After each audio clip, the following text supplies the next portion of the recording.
Everyone, welcome back to week 4 of our grammar series. In week 1, 2, and 3, we learn the business of grammar together, right? So tell me that grammar feel easier for you now.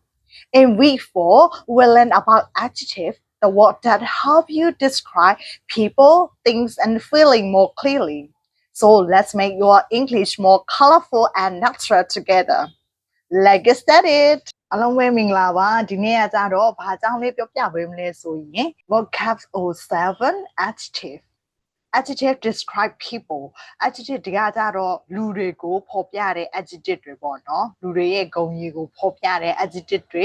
10လုံးကိုပြောပြပေးသွားမှာပါပထမလုံးကကြတော့ kind ဆိုတာကကျင်နာတော့ကိုပြောတာပါ kind အဲ့ symbol ကကြတော့ they are kind တို့ကတယောက်ကိုတယောက်ကျင်နာကြတာပေါ့နော်ကျင်နာတတ်တဲ့နှလုံးသားရှိတဲ့လူတွေကို kind လို့ပြောပါတယ်သူတို့ကနော် they are kind နောက်တစ်လုံးကကြတော့ friendly ဆိုတာယဉ်နှီးဖော်ရွေတော့ပြောတာပါယဉ်နှီးတဲ့သူဖော်ရွေတဲ့လူတွေကို friendly လို့ပြောပါတယ်အဲ့ symbol အနေနဲ့ဘယ်လိုပြောလို့ရလဲဆိုရင် he is friendly သူကယဉ်နှီးဖော်ရွေတယ်အဲ့မှာဆိုရင် he is friendly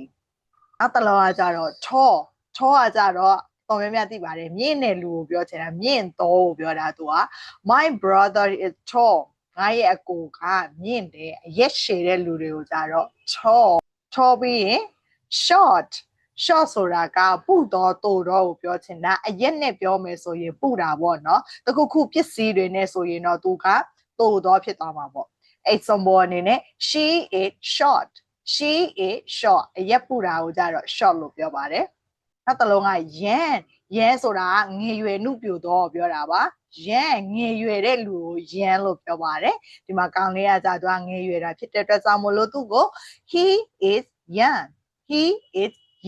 ရန်ဆိုတာကငယ်ရွယ်နှုတ်ပြတော့ကိုပြောတာပါ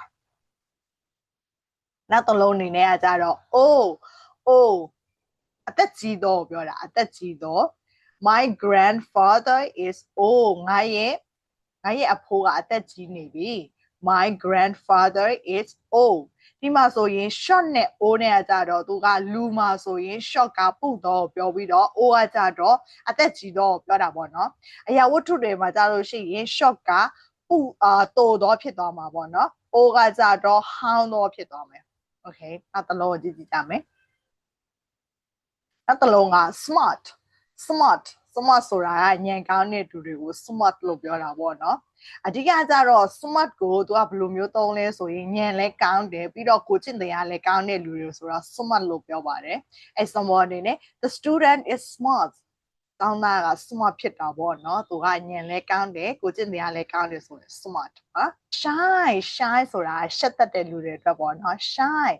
အဲ့ symbol အနေနဲ့ the boy is shy သူကရှက်တာပေါ့နော် shy ဖြစ်နေတယ်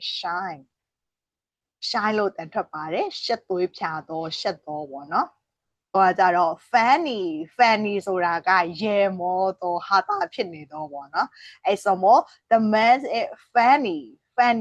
သူကပျော်ဖို့ကောင်းနေတာပေါ့နော်သူကဟာတာတွေပဲပြောနေတဲ့လူကြတော့သူနဲ့စကားပြောရင်ရီဖို့ကောင်းနေဆိုရင်တော့အော်ဒီလူကရီဖို့ကောင်းတယ်ပေါ့နော်အဲ့လိုမျိုးပုံစံပေါ့ the man is funny